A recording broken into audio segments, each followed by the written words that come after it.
ఏపీలో election heat ఇంత ఇంత పెరుగుతున్నది కానీ తాగేటట్టే కానొస్తలేదు. ఇక ఓట్లు ఒల్లేసుకునేందుకు ఒక్కో పార్టీ పక్క పార్టీలని మాటలనుడు మస్తు కామనే. కానీ బయటోళ్ళు కాదు, సొంత షెల్లనే బయటి పార్టీలకు పోయి ఘాటు మాటలు అంటుండే వరకల్లా జగన్కు పెద్ద తలకాయ నొప్పి అయింది.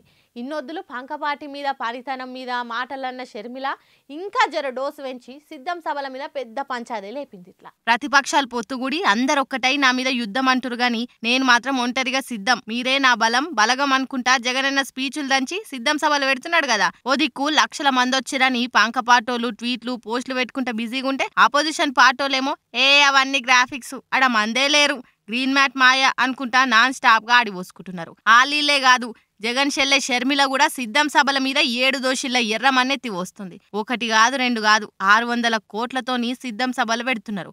అట్లా ఒక్కో సభకు 90 కోట్లు వైసీపీ ఖర్చు పెడుతుందని పక్కా లెక్కలతోని ఒక్క తీరుగా అరుచుకుంది షర్మిలక్క. ఇన్నిగనం పైసలు పెడుతురు గాని ఇదంతా ఎవరి సొమ్ము అనుకుంటారు? పబ్లిక్ పైసల్నే వైసీపీ దోసుకొని ఈ ఖర్చు పెడుతుంది అనుకొచ్చింది. విజయవాడ కాంగ్రెస్ పార్టీ ఆఫీస్ ఆంధ్రరత్న భవన్ లో మాట్లాడుకుంటా అగ్గి మీద గుగ్గిల మైసాచి అన్నట్టు అయింది అక్క. ఇక అన్నను అన్ని తీర్లు అరుచుకొని ఖర్చులకు గట్టిగానే ఇచ్చి వాడేసినాక ఆమె ఏ నియోజకవర్గంకి వెళ్ళి పోటీ చేయాలనే దాని మీద పార్టీలో మాట్లాడుకుంటున్నాం, జల్దీనే చెప్తాం అని అన్నది. పోయిన ఎలక్షన్ ప్రచారంలో 2,30,000 కొలువులు ఇస్తామని జగన్ అంత పొడుగు మాట్లాడి హామీలు ఇచ్చిండు గాని పవర్లోకి వచ్చినాక మాత్రం వాళ్ళకు కావాల్సిన వాళ్ళకు వాలంటీర్లకు కొలువులు ఇప్పించిండు. మీదికెళ్ళి కొలువుల ముచ్చట ముంగటేసుకొని మేమేదన్నా అడిగితే మమ్మల్ని తీవ్రవాదుల్ని చూసినట్టే చూస్తుండని కారాలు మిరాలు నూరి కాంగ్రెస్ కుత్కెను ఘాటుగా వినిపించింది. చెల్లె షర్మిల ఈ మాటలనుడు కాంగ్రెస్ కి కలిసి వచ్చేదేమో గాని పక్క పాటోళ్లకు మాత్రం ఒక్క తీరుగా ఆసరయ్యేటట్టుంది. చూసిరుగా తోడబుట్టిన సొంత చెల్లెనే గన్ని మాటలంటుంది.